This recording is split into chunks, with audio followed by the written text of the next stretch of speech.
hari ini. Selamat shalom Pak Dautoni, thank you sudah datang di tengah-tengah kita.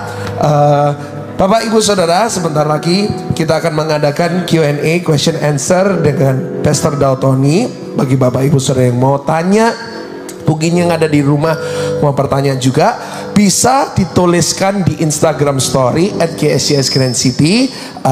Di situ saya akan langsung mengajukan ke Pastor Dautoni sambil Bapak Ibu mengisi pertanyaan-pertanyaan. Pak Dautoni akan menyampaikan isi hati Tuhan. Kami persilakan. Kita berikan tepuk tangan sekali lagi buat Pastor Dautoni. Terima kasih, Pastor. Saya ini senang sekali karena saya ini bisa khotbah 3 generasi. Pertama sama engkongnya, yaitu Pak Tik ya. Ya. Nah, waktu itu saya khotbah pertama kali itu Michael Andrew masih kecil-kecil. Setelah itu saya khotbah di tempat anaknya, yaitu Pendeta Pak Samuel Gunawan. Nah, sekarang saya ketemu cucunya.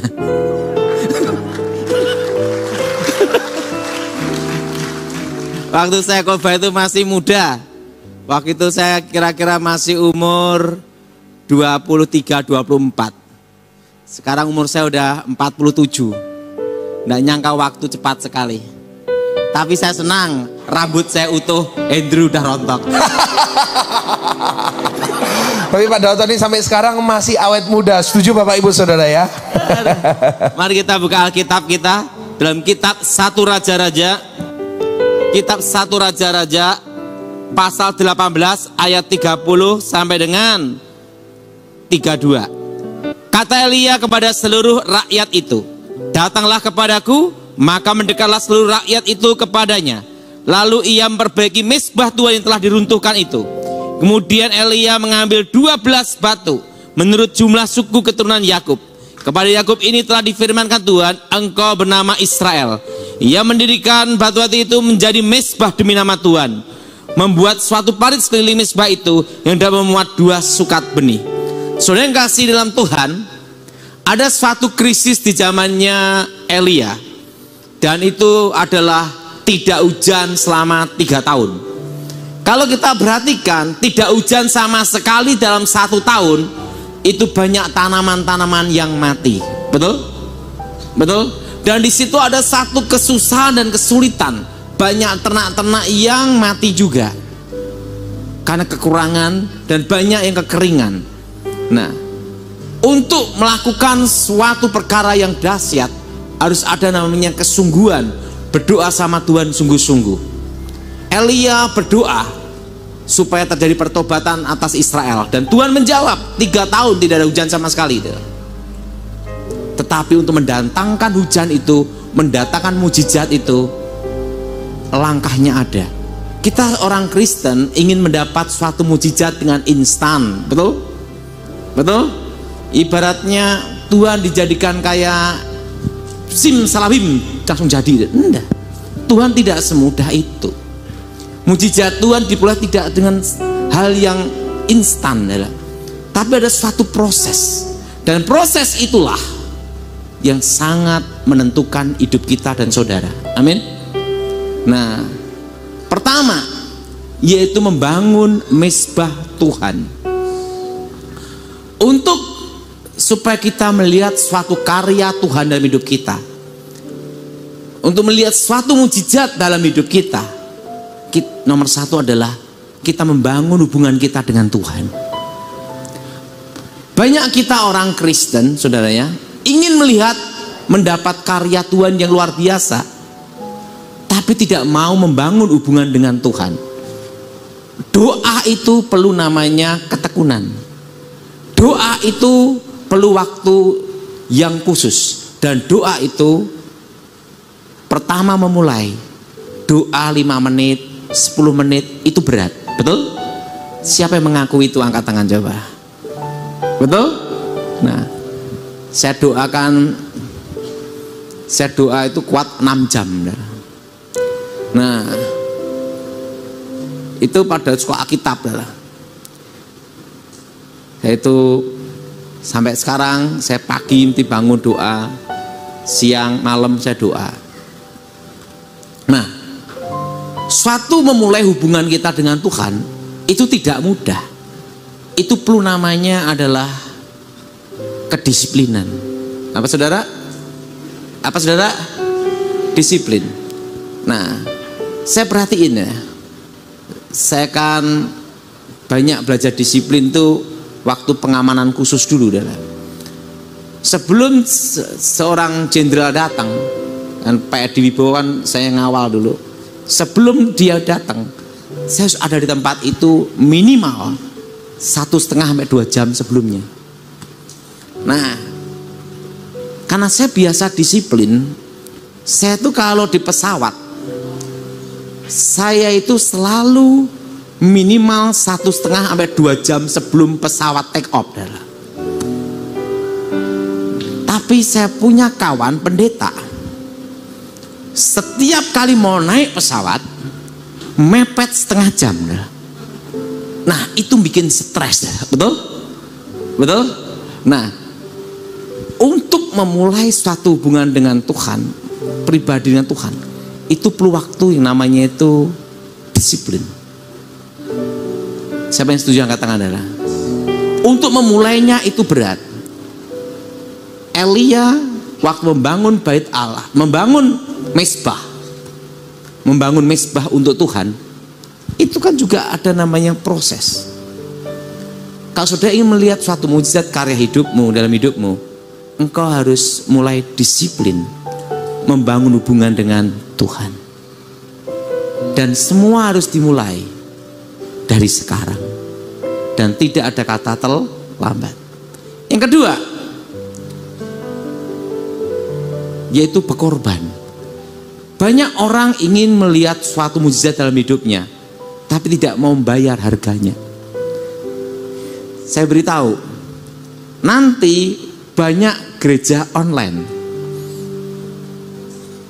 Kenapa? Karena sudah kebiasaan hampir 2 tahun, betul? Nah, datang saja pelit, apalagi online, betul? Kan jemaat yang murah hati sama yang pelit, banyak yang pelit, betul? Kalau di sini banyak yang murah hati, yang tahu hanya Tuhan. Kenapa?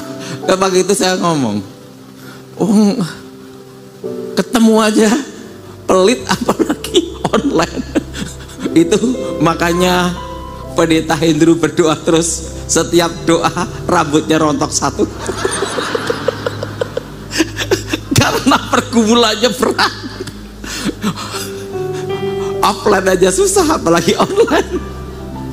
Nah, banyak orang ingin melihat suatu mukjizat, suatu karya dalam hidupnya, tapi dia tidak mau berkorban, membayar harganya. Dalam suatu motivasi pelayanan, ini pengalaman hidup saya, kita pikirkan Tuhan, Tuhan pasti pikirkan kita. Kenapa saya berkata demikian? Ya, tanya sama Michael. Selama krisis ekonomi, selama krisis gara-gara ini corona, hampir kira-kira berapa ya? Hampir 2 tahun. Saya itu tidak nerima PK dari gereja ini 100.000 pun. Coba tanya sama Michael. Saya ngomong sama Michael, gereja aja susah, mosok saya tambahin susah. Kan gitu saudara. Artinya apa? Motivasi dalam pelayanan itu penting sekali. Pelayanan itu bukan bisnis. Pelayanan itu adalah dari hati.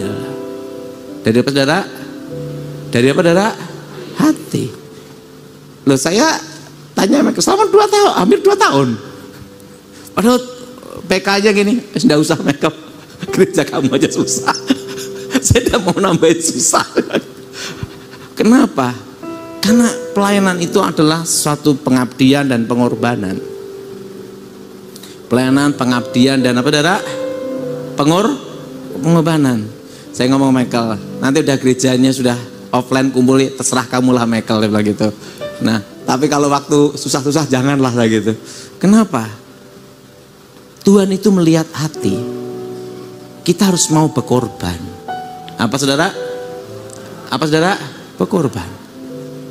Saya punya pengalaman khusus tentang bahwa kita semua harus berani membayar apa? Harga.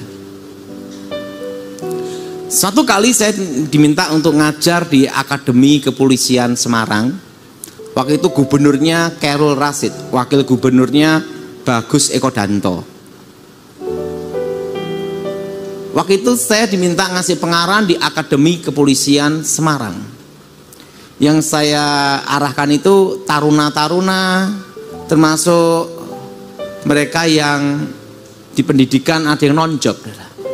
Di situ ada yang stres juga karena non-job, jadi staf dan lainnya. Saya ngajar mereka dari tahun 2001 sampai 2003. Dan mereka itu taruna-taruna. Setiap kali saya ngajar dikasih insentif. Saya ngomong, you nggak usah kasih. Kenapa? Nggak usah. Karena apa yang kita tanam sekarang, pada waktunya kita akan tua. Saya ngomong, you nggak usah ngasih saya. Penting saya ngajar aja. Itu saya ngomong sama Gubernur Akpol Khairul Rasyid, nggak usah ngasih saya insentif.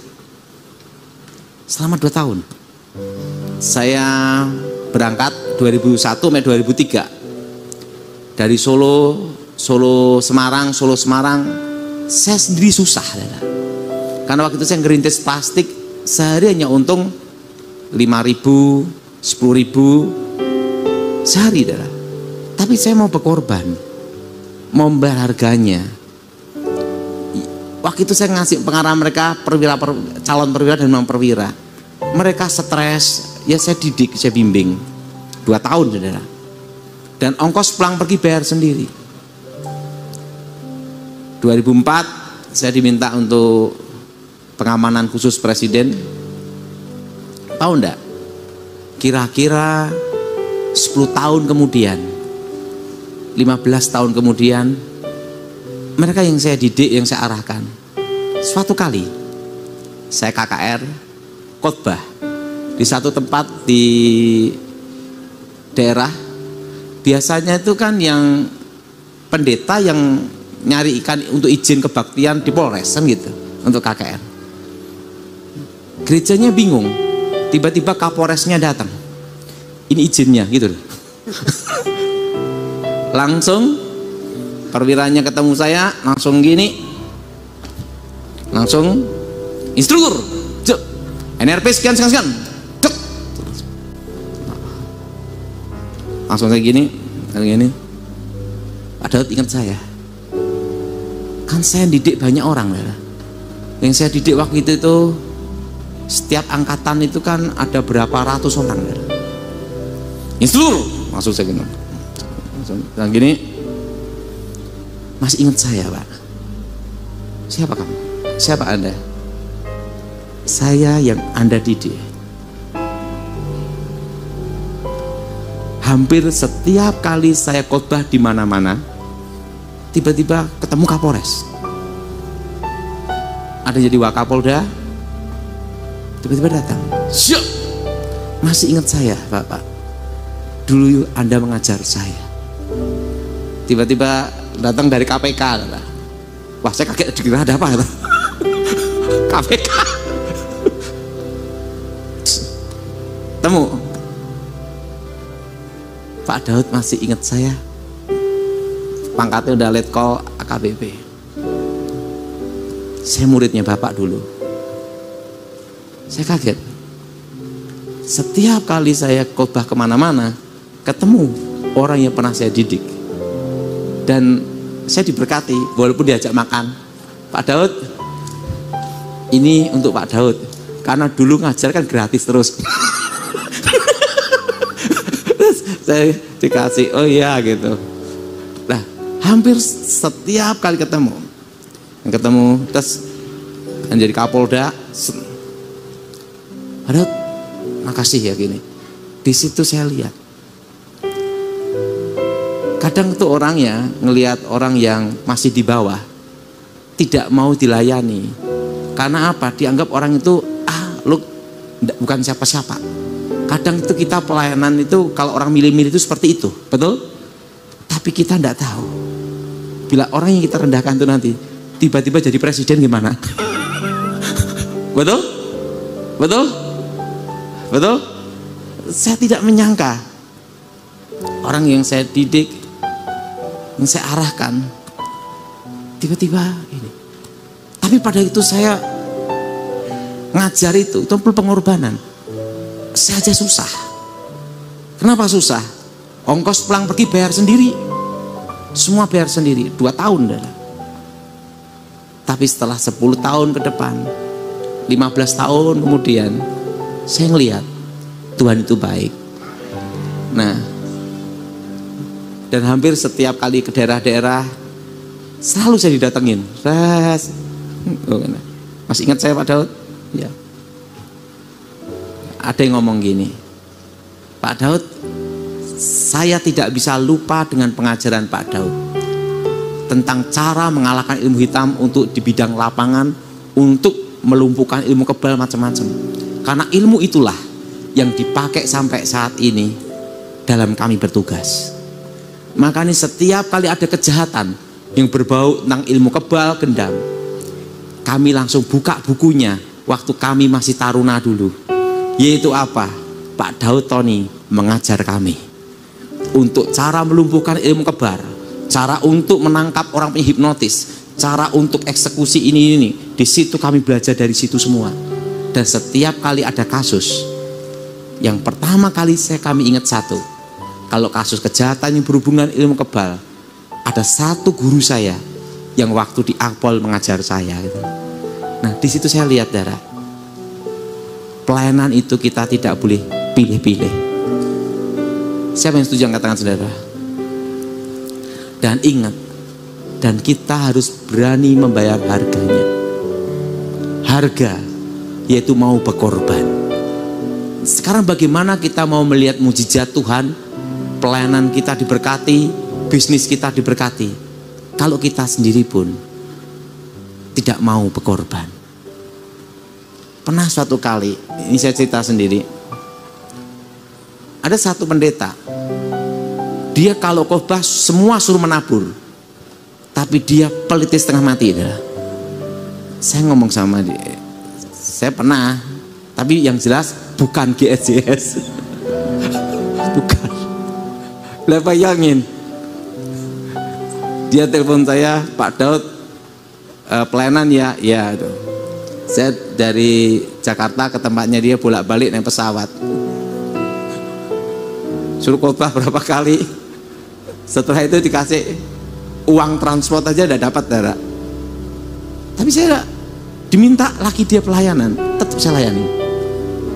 Dalam berapa tahun dia minta saya, walaupun saya dibikin kayak pun saya tetap melayanin. Kenapa saudara? Saya lihat Tuhan. Bayangin, ongkosnya pesawat aja 1 juta pulang pergi, PK-nya 300.000 itu gimana dah? Tapi waktu khotbah jemaatnya banyak, tapi ngasih PK segitu. Tapi waktu itu saya ngomong, dikasih persembahan, saya terima, tak kasih yang gereja lagi. Kenapa saya lakukan itu? Saya lihat Tuhan. Kan biasanya habis itu diundang khotbah enggak mau lagi kan gitu. Oh enggak, saya tetap khotbah. Diminta dia berapa kali, saya khotbah. Sampai saya khotbah itu dalam 4-5 tahun khotbah di tempatnya dia. Walaupun diperlakukan seperti itu. Kenapa? Yang pertama saya lihat satu, pelayanan harus ada korban. Jelas saudara? Harus ada, saudara? Kalau kita ingin melihat hidup kita diberkati, kalau kita ingin hidup kita mendapat mujizat, kita harus mau berkorban. Membayar apa, saudara? Harga. Jadi saya sarankan kepada jemaat semua, engkau memang ingin mengalami mujizat, tapi gimana kamu mengalami mujizat kalau engkau tidak mau membayar harganya? Waktu itu kering, mereka mau berkorban. Korban itu apa? Binatang untuk bakaran. Air Pada itu waktu susah air, baru api turun dari langit. Mujizat terjadi. Pertama, membangun hubungan dengan Tuhan. Dan yang kedua, ingat saudara, berani membayar harganya. Apa saudara? Apa saudara? Berani membayar apa? Nah, dan yang ketiga, motivasi dalam hidup kita. Tujuannya apa? Saya sering dalam pelayanan itu ada yang ngerjain, ada yang macam-macam. Satu aja. Penting bukan saya yang melakukan. Penting saya harus melayani apa yang terbaik untuk Tuhan. Siapa yang setuju angkat tangan saudara? Jadi kalau kita pikirkan Tuhan, pasti Tuhan pikirkan apa saudara? Kita. Ingat saudara, tahun ini, dari tahun lalu saya sudah pesan, tahun inflasi.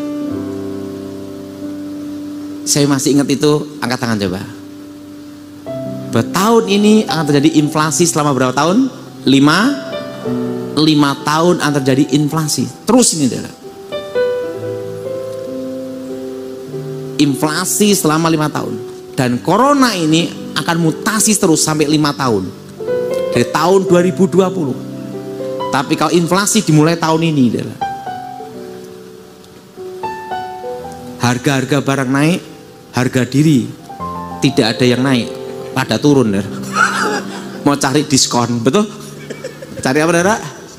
Cari apa? Diskon. Nah, apa pesan Pak Daud untuk ini? Saya kasih tahu. Saya kasih satu pesan untuk saudara. Tahun depan ada tahun politik. Tahun apa, saudara? Tahun politik. Ada geopolitik, ada geostrategis. Tahun depan masuk geostrategis. Pemetaan terjadi. Saya sarankan, saya secara pribadi, bukan organisasi apapun, tapi saran saya secara pribadi. Kalau saya itu enak, saudara. Saya itu tidak bisa dipecat. Kenapa tidak bisa dipecat? Karena saya tidak pernah diangkat. Karena tidak ada gereja manapun yang pernah ngangkat saya jadi pendeta. Kenapa? Karena saya tidak mau jadi pendeta. Karena jadi pendeta itu beban mental. Kalau saya lebih baik penyampai pesan aja. Karena jadi pendeta itu berat. Makanya saya tidak mau jadi pendeta. Karena masa lalu saya banyak sekali hal yang tidak baik yang saya lakukan. Jadi saya terus terang, Pak Daud pendeta, bukan. Saya jemaat biasa seperti saudara semua. Saya jemaat biasa. Tidak ada posisi kedudukan apapun di gereja. Diakonia juga tidak, penatua juga tidak, majelis juga tidak. Saya jemaat biasa seperti saudara. Dan saya tidak pernah diangkat jadi pendeta. Artinya saya tidak bisa dipecat. Karena tidak pernah diangkat. Betul? Betul? Betul? Dan inilah hidup lebih merdeka. Nah, ini saran saya secara pribadi, bukan mewakili apapun. Untuk keturunan, warga keturunan Chinese, jangan ikut ke politik. Jangan komentar apapun tentang politik. Karena dampaknya itu bisa berbahaya. Ingat, Mei 98 itu pelajaran untuk kita semua. Apa saudara? Mei berapa? Mei 98 itu untuk pelajaran untuk kita semua. Untuk keturunan Chinese. Saya kan juga ada keturunan Chinese. Jangan ikut politik. Anda dagang aja. Bisnis saja. Bisnis to bisnis. Kalau pendeta wae. Nggak usah ikut politik. Netral. Jangan pengerucutan atau langsung menyudutkan. Jangan. Kenapa saudara? Ingat saudara. Mei 98 itu pelajaran untuk kita semua. bisa terjadi akibat kesalahan satu orang berdampak meluas. Betul? Betul? Betul? Siapa yang setuju angkat tangan, saudara? Ini pesan saya secara pribadi. Semua warga keturunan, jangan ikut terlibat politik taktis, jangan. Praktis juga tidak boleh. Komentar apapun lebih baik jangan. Jadilah warga negara yang baik. Yang kedua, pesan secara pribadi ya, pegang uang secukupnya. Karena akan jadi inflasi selama 5 tahun. Pegang uang cash secukupnya. Apa saudara?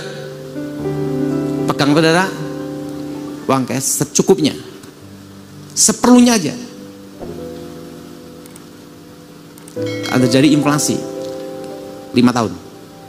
Dan tahun ini jangan ada pengembangan bisnis dulu. Karena ada yang ambisi buka cabang sana cabang sini, akhirnya rambutnya bercabang juga. Kenapa saya katakan? Tahun ini saya sudah menyampaikan pesan Tuhan untuk saudara. Tahun 2021, buat 2022 kita semua belajar normal, betul? Sekarang kita semua belajar apa? Nah, tahun depan setitik terang datang. Artinya kita semua akan adaptasi semua, hidup berdampingan corona, kembali ke normal. Nah, untuk kembali ke normal ini berarti akan terjadi pergerakan ekonomi. Kalau saudara mau memulai bisnis baru, buka cabang tahun depan, karena baru terjadi namanya pergerakan ekonomi. Nah, ada yang tanya sama saya, gimana untuk utang ini Pak Daud? Kan saya dari dulu udah pesan jangan utang bank. Kalau suku bunga The Fed dinaikkan, suku bunga Bank Indonesia, BI Rate, nantinya akan naik. Entah kapan naiknya, tahun ini atau tahun depan. Ada yang memprediksi bulan 9. Tapi saya beritahu pada saudara, kalau saudara yang punya utang, jangan nambah utang. Setuju nggak tangan saudara? Tapi yang punya utang bisa lunasi sekarang. Untuk Indonesia, inflasinya masih terkendali. Krisis ekonominya di Indonesia masih aman. Karena kita ditopang oleh pertambangan dan minyak sawit. Ingat, perang Ukraina itu sebenarnya dibikin supaya lama. Kenapa supaya lama? Rusia kalau untuk selesaikan Ukraina tidak perlu berbulan-bulan, cukup 2 minggu selesai. Tapi sengaja dibikin lama supaya ekonomi dunia terjadi pemetaan. Artinya apa? Ini bisa berlanjut lama. Kalau berlanjut lama, kalau saudara utang bank, pusingnya tambah lama, betul? Betul? Betul? Pusingnya tambah apa? Yang sudah botak tambah kinclong. Karena tambah lama. Jelas?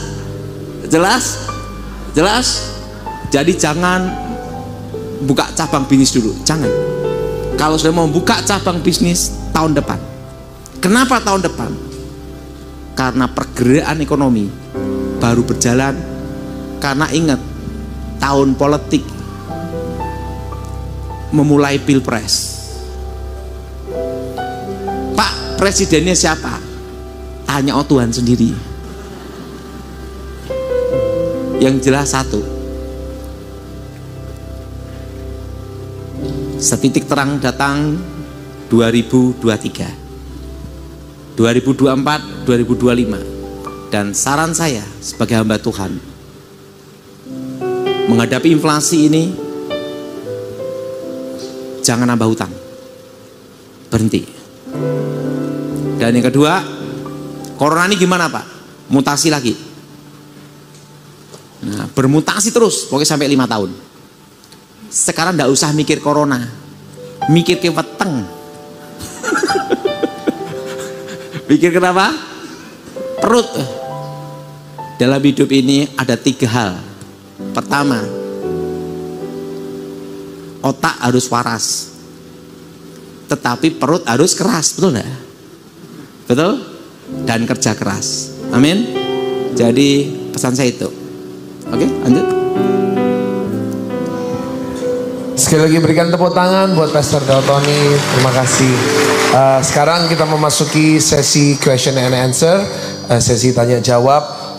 Bagi Bapak Ibu Saudara yang rindu untuk bertanya jawab kepada Pak Dautoni, ini mungkin G-nya bisa dikecilkan, Pak. Mic-nya dikecilkan. Nah, Bapak Ibu yang ingin bertanya kepada Pak Dautoni, Bapak Ibu bisa follow @GSCS Grand City. Di situ di Instagram story kami sudah sediakan kolom komentar untuk Anda bisa bertanya ya. Saya akan mulai ya Pak Dautoni ya.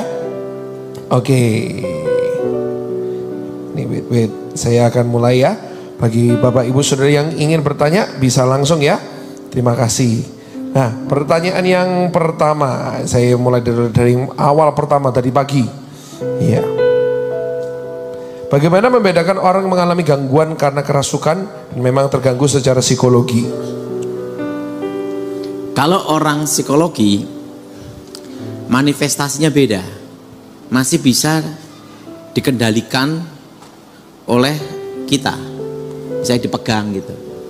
Tapi kalau orang kerasukan, manifestasi, kekuatannya itu 10 kali lipat melebihi manusia biasa. Dan yang kedua, suara berubah. Kalau orang kena gejala psikologi, depresi, ya kadang marah-marah, tapi kan ingat suaranya tidak berubah. Tapi ingat suara bencong lain lagi. Mau kemana mas? Kacau deh. Aduh. Nah, terusan yang ketiga, kulitnya mati rasa, diginiin, dia langsung, aduh gitu. Berarti itu bukan kerasukan, stres. Jadi orang kerasukan itu dari matanya itu terbuka atau balik putihnya atau merah, kok jiwa itu matanya merem gini. Nah, lebih mudah melayani orang yang kerasukan daripada orang depresi. Terus terang saya yang melayani orang depresi itu tidak sanggup, saudara. Itu bagiannya Andrew aja. Karena melayani orang depresi itu bisa setahun 2 tahun. Dan itu perlu psikolog juga. Nah, paling mudah itu melayani orang kerasukan, setannya keluar langsung sembuh. Orang depresi habis ngomel-ngomel, kasih obat dulu. Obatnya reaksinya hilang, ngoceh lagi. Kita yang lain yang bowat, betul enggak? Nah, paling mudah, tahu enggak? Tahun ini yang laris itu 2. Dokter psikiater, kedua sama Mbah Dukun.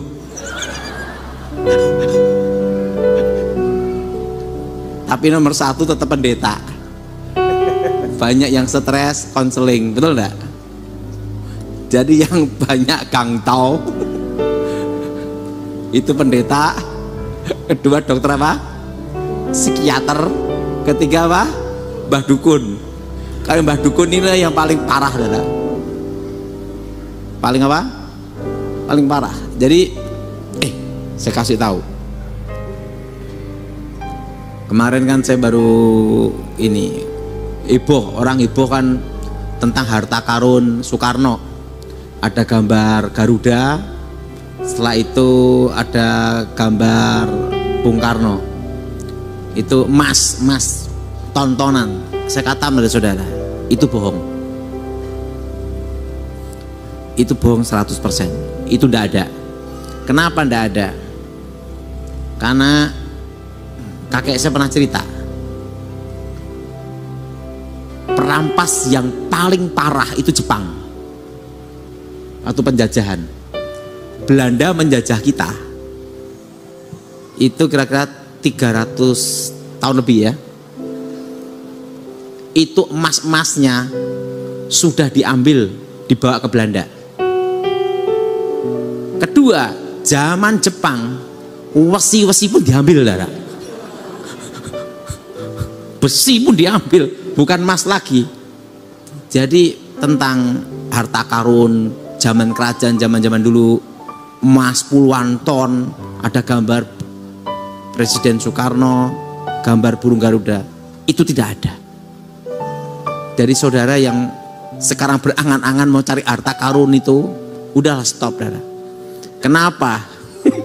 Suatu kali saya ketemu teman saya, dia ngomong, itu pakai besi disepuk emas, ngecornya di temannya dia. Saya dipoto, jadi tunjukin fotonya. Nih Andrew kalau mau lihat fotonya, ngecornya juga saya lihat. Waduh, kacau deh. Orang kalau nggak tahu ketipu dah. Jadi saya beritahu tentang harta karun zaman Soekarno itu tidak ada. Apa saudara? Karena di tengah-tengah krisis itu yang selalu dengung-dengungkan, saudara. Tidak ada. Oke, Andrew? Ini ada sebuah pertanyaan cukup bagus. Apakah kutuk keturunan itu mempengaruhi pintu berkat? Pasti. Jadi bagaimana cara mematahkan? Dan bagaimana kita tahu ada kutuk keturunan padahal? Pasti ada mimpi-mimpi ketemu orang-orang yang sudah mati. Itu sesuatu yang pasti atau? Pasti.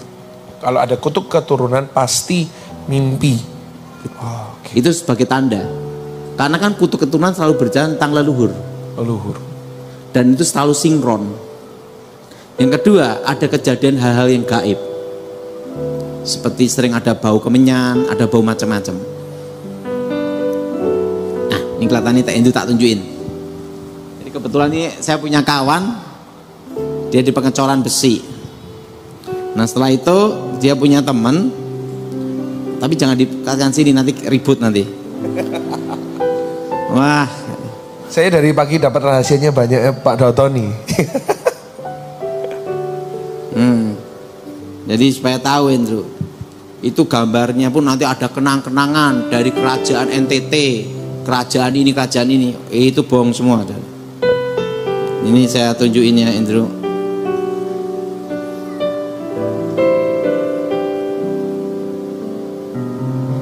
Bayangin, ini tontonan, itu dalamnya besi, sepuhnya emas nih 1 gram. Nah, bikinnya kebetulan apa nih? Bentar ya.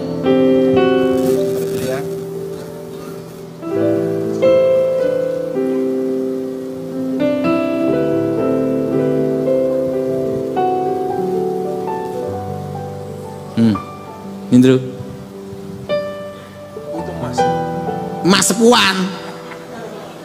Nanti orang dipoto emas beneran. Nah ini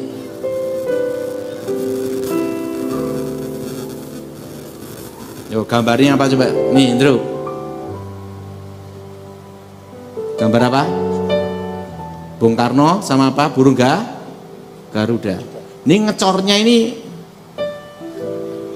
saya punya teman-teman lagi ngomong ngecor di tempat kita, tanya, wah kacau deh. Nah, itu, nanti tulisannya ini lihat nih. Ini lihat nih. Oh, kenang-kenangan direksi bank pembangunan apa? Ini ada semua nih.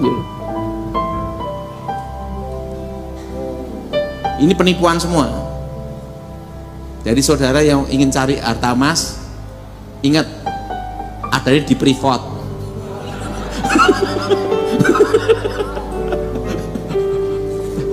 Ya ini, jalan dulu. Siap. Nah, orang kalau tidak tahu lihat ini. Coba di gambarnya nih, nih. Banyak yang seperti gini. Nah repotnya yang ketipu nih banyak orang yang orang pintar pun juga ketipu. Kenapa orang pintar digobodo? Karena ingin cepat kaya. Jadi Pak Dotoni, bagaimana cara kita menangkal kutuk keturunan itu tadi? Untuk mengatasinya. Dipatahkan dengan iman, dengan kuasa darah Yesus. Kuasa darah Yesus. Yang seperti Pak Doto ini sering ngajarin, darah Yesus sucikan, darah Yesus bentengi, darah Yesus. Ya. Oke, lanjut. Ini ada sebuah pertanyaan. Apa yang harus dilakukan jika kita memiliki kemampuan melihat dunia lain? Ya, mata rohnya terbuka gitu. Ngapain melihat dunia lain? Lihat dolar wae. Tapi kan ada ya Pak Doto nih ya, yang orang-orang mempunyai kemampuan untuk bisa lihat setan, untuk bisa melihat ini dan itu. Nah itu kutuk, atau ada orang yang mengatakan itu disebut kutuk keturunan. Ada yang karena kutuk karena titisan. Kalau kakek neneknya terlibat kuasa gelap, dari kecil dia bisa ngelihat setan. Itu bukan karunia, itu kutukan. Cirinya dari kecil dia ngelihat setan, komunikasi. Nah itu harus dipatahkan, diputuskan, namanya kutuk titisan demi nama Yesus. Beda dengan karunia Roh Kudus. Karunia Roh Kudus itu didapat setelah bertobat dan tidak bisa digunakan setiap saat. Saat Tuhan mengendaki baru lihat. Untuk merasakan adanya setan, semua manusia dan binatang bisa merasakan. Tapi tidak semua manusia bisa lihat setan. Kalau merasakan adanya setan, anjing aja, ada setan lewat, bukannya saya mirip dia.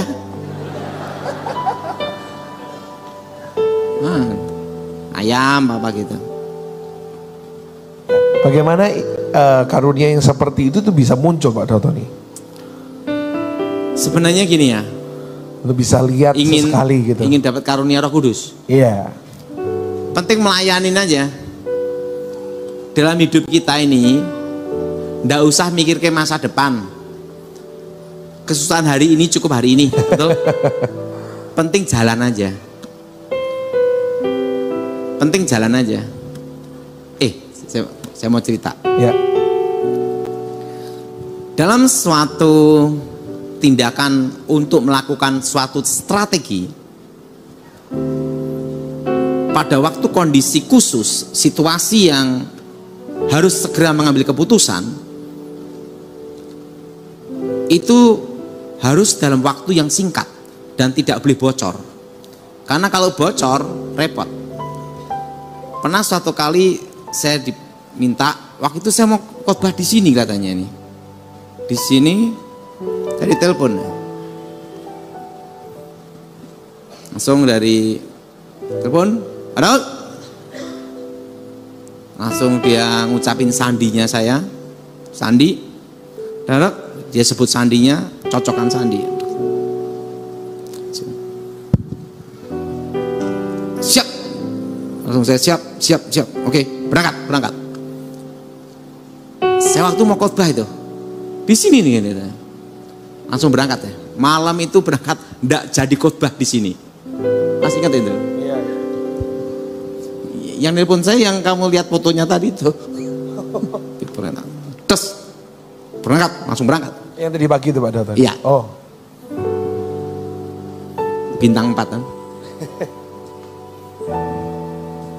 Perintah. Siap. Langsung berangkat. Nah, kalau kita kan disuruh kumpul jam 12 siang. Kalau kita ini diperintah khusus seperti itu, kamu mau naik pesawat, mau jalan kaki, naik unta atau kuda, atau naik motor, tidak peduli. Jam 12 tepat harus ada di titik lokasi itu. Itu dari Surabaya saya ke Jakarta tuh, jalan darat malam itu. Langsung sampai sebelum jam 12. Karena kita harus sebelum jam 12 langsung briefing. Langsung hormat ini semua, semua langsung sandi semua, deret. Nah, itu langsung beliau ngomong, Pak Daud, siap. Berangkat dan tidaknya tergantung kamu. Ya, saya tanya, ini disabotase berapa tempat? Oh ini. Oh, dari intelijen sekian berapa lokasi? Oh ini, oke. Rencana pesawat berangkat jam berapa? Ini jam berapa? Oke. Saya tanya satu tak, Jenderal, percaya enggak Anda sama saya?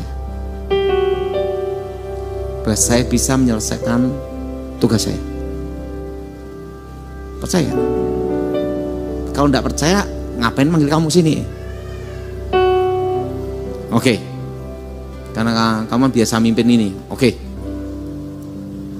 Rencana pesawat berangkat jam 1 di Soekarno-Hatta. Ini briefing berapa lama ini? Rapat ini, meeting udah berapa lama? Oke. Saya ngambil keputusan kan? Berangkat atau tidak? Oke. Tak diamin dulu saya. Saya tidak memberitahu strategi saya. Karena apa? Suatu briefing, suatu rapat, suatu meeting, kalau udah sampai seminggu, 2 minggu, pasti bocor. Nah, dan di dalam pengetahuan saya dalam pengamanan khusus dulu, dalam kondisi takut, panik, tekanan apapun, harus tetap berpikir jernih dan logis. Sekalipun takut apapun, berpikir jernih dan logis. Saya tenang aja. Saya doa. Saya ngomong sama jenderal, siap. Siapin pesawat. Mana? Berdua kita ngomong. Oke. Saya ngomong sama salah satu tim saya, di sana tidak boleh ada yang tahu bahwa siapa yang akan naik pesawat di sana. Oke? Laksanakan. Siap, langsung. Jam 1 semua pada gelisah semua, berangkat atau tidak. Jam 2 berangkat atau tidak. Udah pada gelisah nih dah. Waktu jam 2 kira-kira berarti udah ada berangkat, udah terlena semua pada ngelokro gini semua udah. Jenderal siap. Ada apa Daud? Mau doa. Waktu doa ngomong gini, berangkat sekarang. Protokol jalankan langsung protokol dijalankan. Tek, masuk mobil, blas, cep, amblas langsung ke Halim. Plek langsung jenderal, terus pakai ini masker, topi, plek masuk. Topi perlu enggak? Isinya aja dah, tenang aja di belakang. Set. Pengamanan 1, pengamanan 2. Tek, kondisi semua set, tembus, seret, terobos. Saya nerobos itu dari pesawat bandara 1, bandara 2 sampai lokasi. 3 lokasi. Terobos semua ada. Selamat. Nah, setelah itu saya ditanya sama teman saya, kalau tiba-tiba gagal gimana? Enggak apa-apa. Yang mati kan kita. Enggak ada yang ribut. Kalau jenderal yang mati kan ribut. Tapi kenapa kamu yakin Pak Daud? Karena saya yakin pasti berhasil. Kenapa berhasil? Yakin berhasil. Karena saya lihat ada setitik harapan. Apa harapannya? Ini kan zaman corona, semua pakai masker. Begitu pakai masker, pakai topi, tidak kelihatan, betul? Langsung terobos barikade. Nah, kenapa Anda berani? Saya ditanya sama teman, karena ini resiko sekali menerobos berapa barikade itu. Saya beritahu, karena saya sering melakukan itu. Kenapa Anda tidak ragu? Saya tidak ragu, karena suatu tugas kalau kita ragu, lebih baik tidak. Kalau kita ragu takut mati, berhenti. Makanya saya waktu kalau ini, kalian yang ragu, takut, stop di sini. Yang yakin, berangkat kita.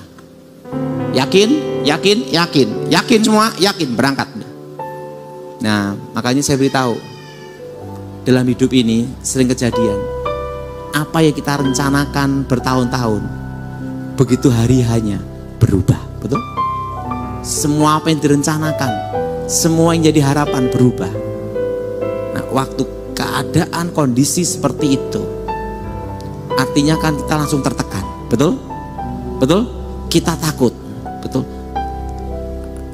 Anda takut itu boleh, Anda tertekan itu boleh. Karena kita takut tidak bisa janjian, betul enggak? Tetapi engkau harus tetap, ikutin saya semua, berpikir jernih dan logis. Apa saudara?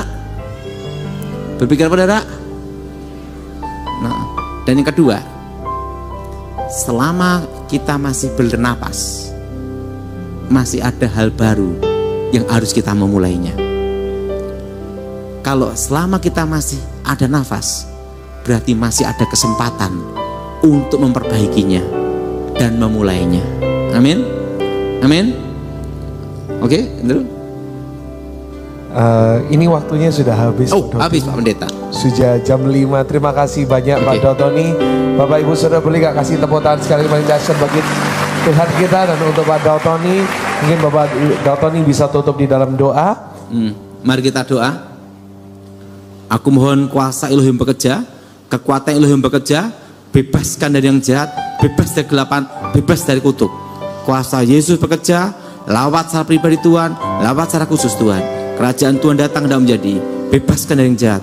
Lawat kami Tuhan secara pribadi, berkati firman, berkati ini semua. Demi nama Yesus Hamasia, yang percaya katakan amin. Amin. Kita berikan tepuk tangan sekali paling dahsyat bagi Tuhan kita.